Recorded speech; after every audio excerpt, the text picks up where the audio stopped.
So what we do feel is that the real empowerment of the 500 million people today who are not part of the digital economy because they don't have a smartphone, they don't have a connectivity. So they will become integrated because they will be able to use voice as a primary medium in their own language for accessing services. Welcome to the Regulating AI podcast with Sanjay Puri. AI is changing the world faster than rules can keep up. So how do we protect people without killing progress?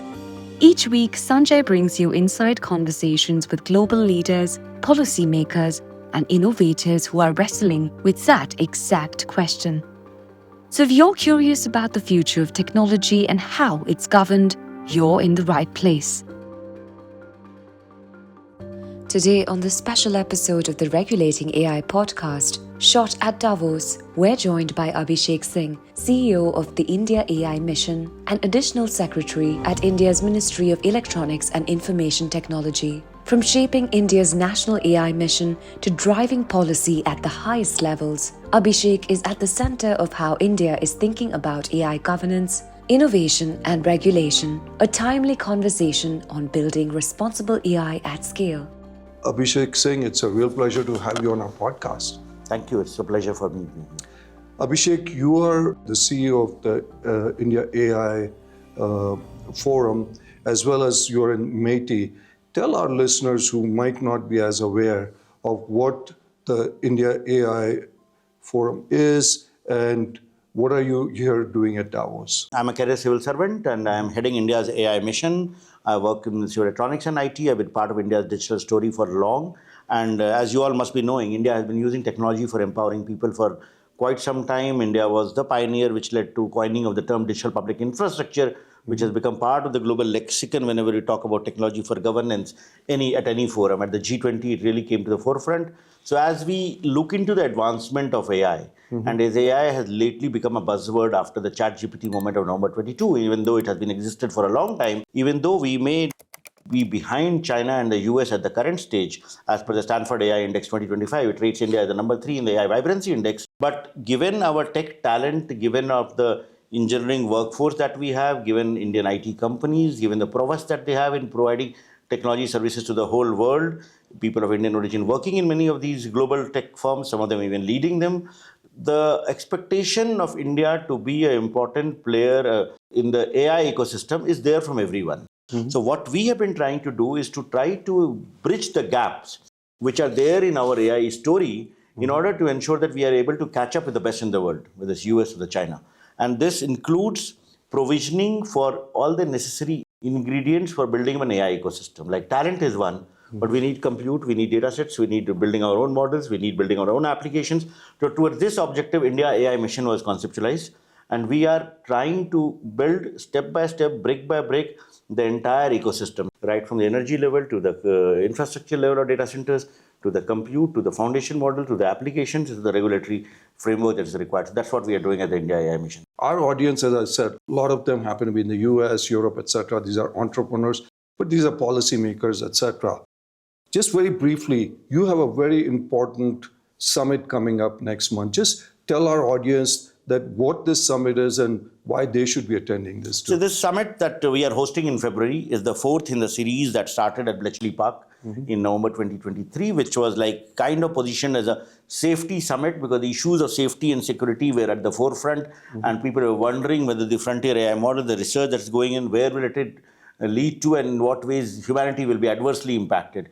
From there, we went to Korea where the safety and innovation part came in, onwards to the French Action Summit last year, which India co-chaired along with France. And therein, issues other than safety and security were also discussed, whether it was about sustainability, whether it was future of work, whether it was governance, whether it was about public interest AI. So that was there. So onwards, as we come to India, the first such summit being held in the developing world, first such summit being held in the country of the global south, we are bringing the issues that directly impact us, that directly impact the larger global majority at the forefront.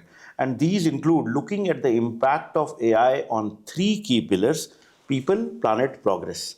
People, primarily, we are looking at issues related to jobs, issues related to skilling, reskilling, and preparing the workforce to meet the opportunities and challenges that AI poses. Second pillar, of course, is about planet, which is much easier understood with regard to impact of AI on energy. How do we balance the needs of sustainability with the needs of building large-scale AI factories, and also the other dimension about using AI to address challenges of climate, or even using AI to make the grid itself more efficient.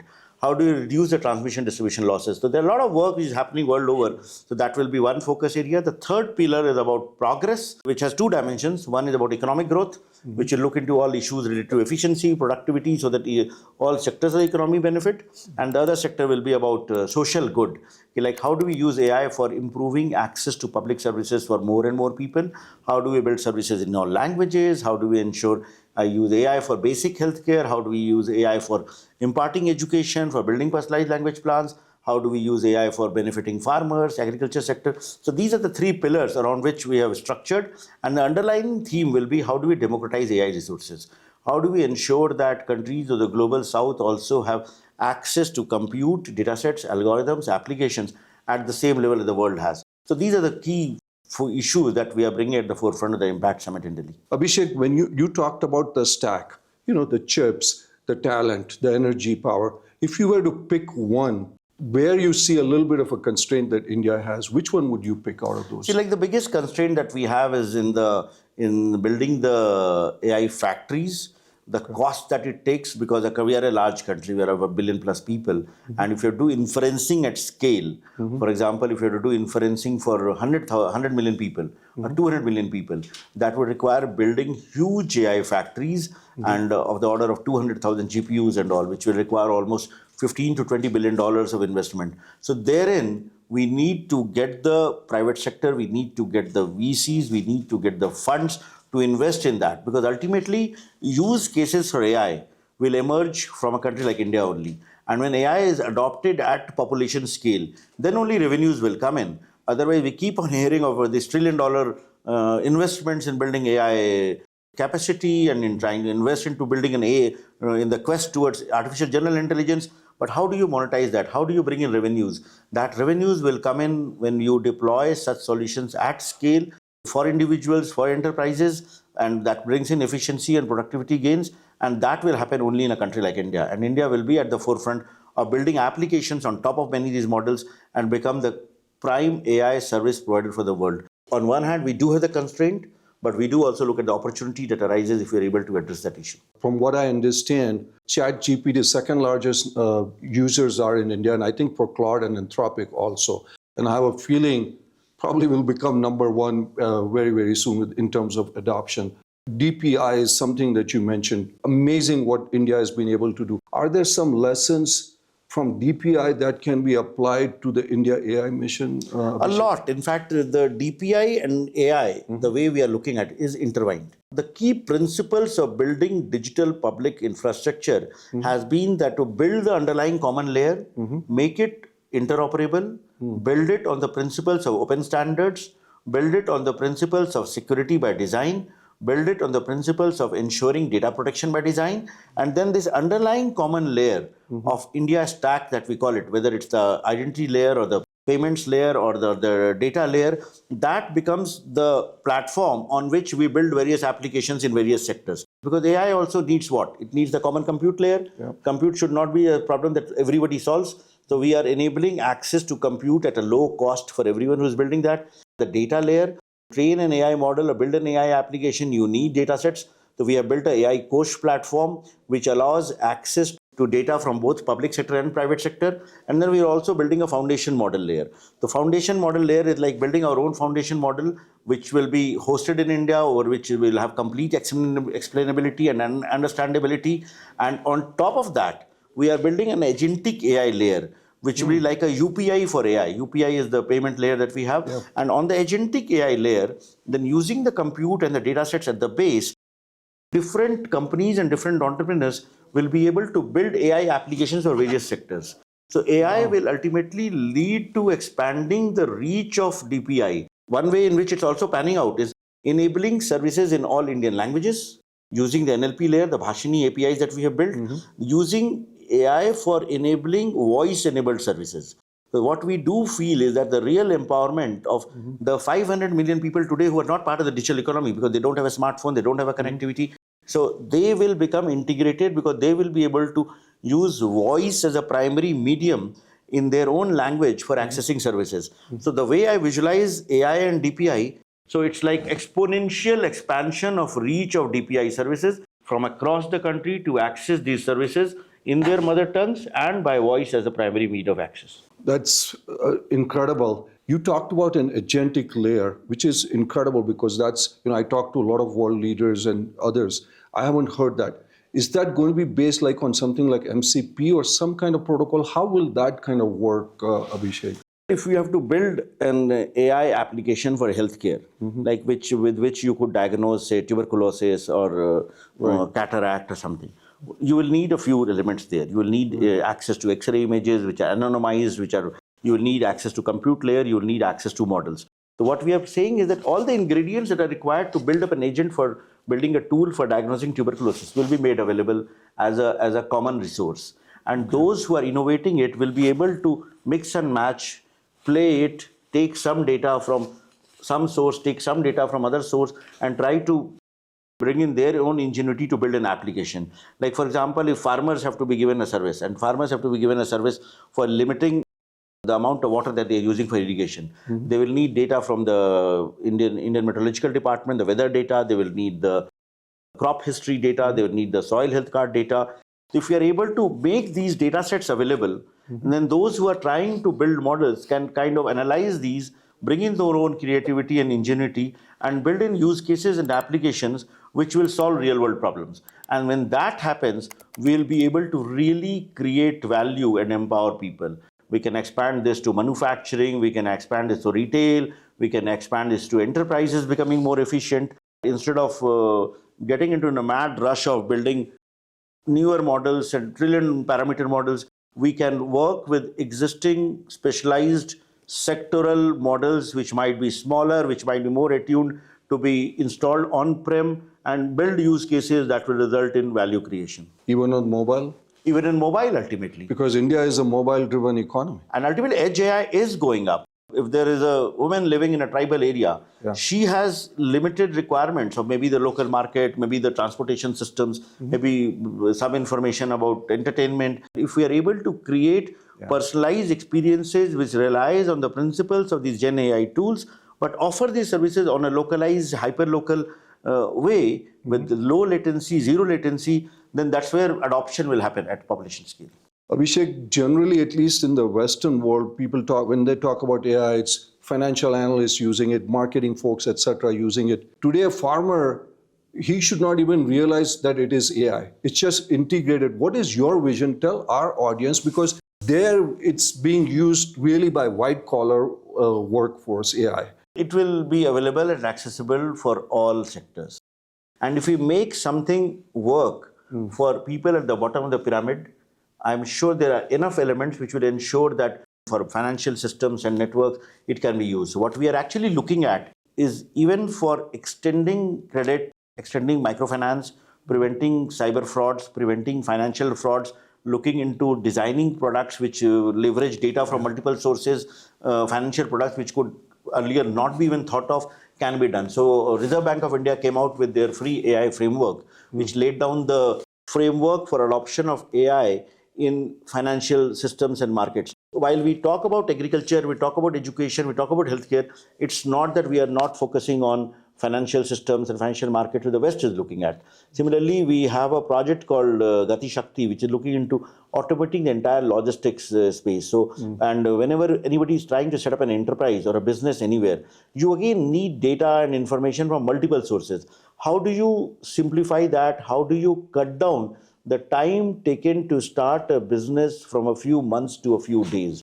So, and that's where again AI brings in a lot of clarity, a tool for ensuring that the key stakeholders get the right inputs, right information. So we are looking at AI as a kinetic enabler for our economy in all sectors. It's not that we are only focusing on the blue collars or the white collars. In fact, when you look at it, given that India has a larger proportion of blue-collar jobs, in a way we are insulated from the other risks of AI, which relates to jobs and employment. Abhishek, in the past you talked about a little bit of concentration issue, whether it's concentration with companies or concentration with countries. A solution could be open source, but the other side is national security. That balance between open source and national security, how do you do that? Because there are other countries dealing with the same issue, and we talk to a lot of world leaders. So tell them, how are you balancing that? See, ultimately, national security for any country will be paramount. And any dependency on any foreign power, when trust in the entire geopolitical space is on decline, is something that no country can risk for. Right. Use of AI for strengthening national security is also very much there. Whether you look at military applications, whether you look at analysis of data coming from drones and other sources, again, AI has a big role to play. So the way it pans out for national security is that what you are doing for strategic purposes and for national security, all of it need not be done on a cloud infrastructure. They need not be done on a LLM on which you don't have any control. It need not be done on systems which allows data to flow from your sovereign jurisdiction to other jurisdiction. It requires building up your own capability, your own sovereign AI capabilities. It requires hosting those models that you develop for your own requirements on a sovereign AI infrastructure that is on-prem, that can be 120 billion parameter or 200 billion parameters. These can work on unconnected systems which work locally. Use your AI on that to analyze that. Use that AI to analyze the data and information that you get from various sources. Use that in an unconnected manner so that your national security is not compromised in any manner.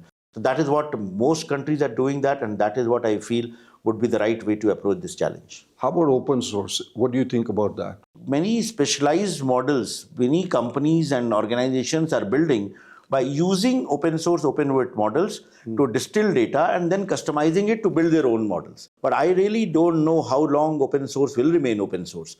For example, what we are hearing from Meta also is that the next Llama might not be open source. No, so the only open source models will be from China. And then again, there are other dimensions attached to when you're using open source models from China. So what I believe is that instead of getting into this debate about open source and proprietary models, every country, and especially a country like India, with our tech talent and with our size and with our kind of strategic importance AI has, we will need to build our own capability. We are already funding 12 such projects, and we are very near to having our own sovereign AI model. Those models will be open source, but we'll have to rely on our own capability rather than getting into this whole debate about open source or proprietary. Abhishek, let's talk about workforce. When you walk on this promenade, you see some of the largest technology companies one by one. And by coincidence, they happen to be of Indian origin. You go to Cognizant, etc. AI is revolutionizing how software, especially software, when you look at ID things like Cursor or any of these things, Windsurf, etc. I mean, Claude Code, I don't know if you just read what happened. I mean, it is an inflection point where the software is kind of writing itself. So there are two aspects to it. India has incredible talent. You talked about forward deployed engineers, etc. These companies could be also facing an existential issue there. Technology is a big part of India. So what are your thoughts on that? See, we do realize that we have almost 6 million people working in this sector. They have contributed to a lot of growth that we have seen in the last few years. So we do realize that some of the jobs that are the entry-level jobs, especially the coding jobs, we will have the entry-level coders competing with $20 bots, which sometimes can write better code than what human coders can do. But again, ultimate value will be on using these coding agents, whether it's Cursor or GitHub Copilot or any of the multiple ones. So these are there to use as an aid for the human coder. Because again, the way AI-enabled services will pan out is that it's not that you have a subscription to Cursor AI and your entire code is written. You will need to invest into Agentic AI, and you will need to invest into engineers who have the capability of integrating the Agentic AI systems with your legacy systems. So for example, if there's a large bank which is getting services from one of the TCS, Infosys, Wipro, or Tech Mahindra, all those on the promenade, you are seeing them. So if they have to adopt to AI to ensure that they become more efficient, It's not that the legacy systems will be done away with and you just take a cursor or a GitHub Copilot and it will work. It will not happen like that. It will require the forward deployment engineers, popularized by Palantir and others, who will work on integrating these agents for doing specific works with your legacy systems. So there is a huge opportunity for India as the prime provider of these AI transformation services. So there will be a reorientation. There will be a requirement of higher order skills. There will be a requirement for retraining. There will require of upskilling, reskilling for the existing engineering workforce that we have. And all Indian companies are working towards that, but they will need to develop on those efforts.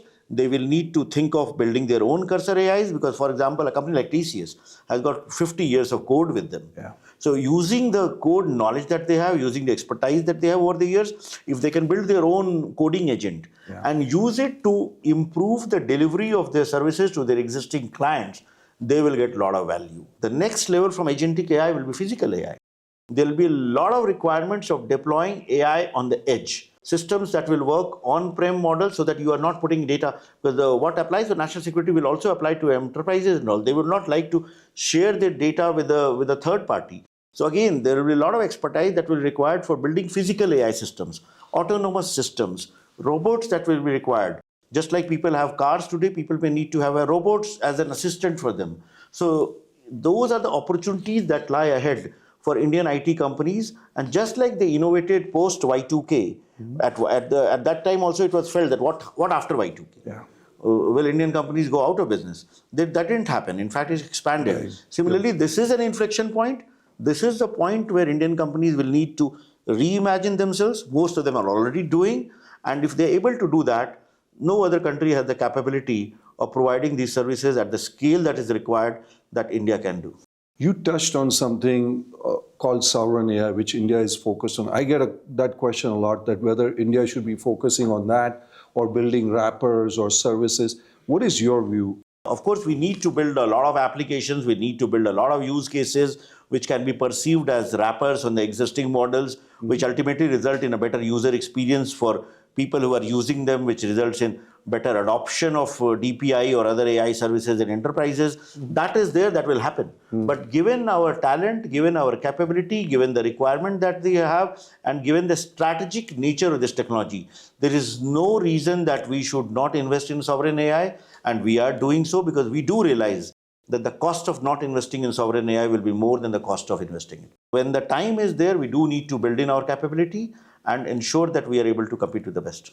Abhishek, you've been exceptionally generous with your time. One final thought for our audience, policymakers, entrepreneurs, that you would like to leave with them.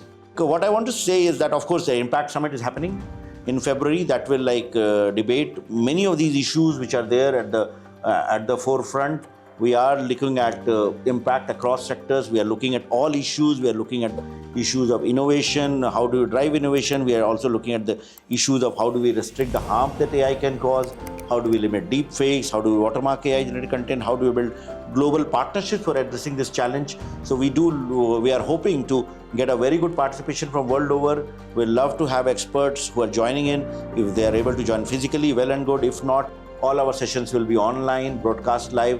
So do join in the Impact Summit and contribute to the way this technology works for the larger global good, for the larger betterment of humanity. As Abhishek said, this is not just another AI conference. It's much bigger, the 3 pillars that you've identified. So if our viewers should either in person or virtually do it. Abhishek, thanks so much for being on the podcast. Thank you. Thank you for doing this.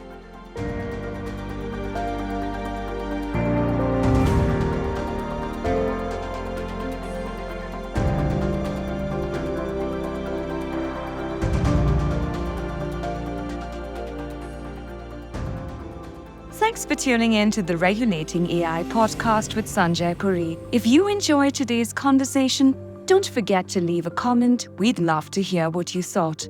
Share it with someone curious about the future of AI, and join us next time for more stories and insights from the leaders shaping what's ahead. Right here on the Regulating AI podcast.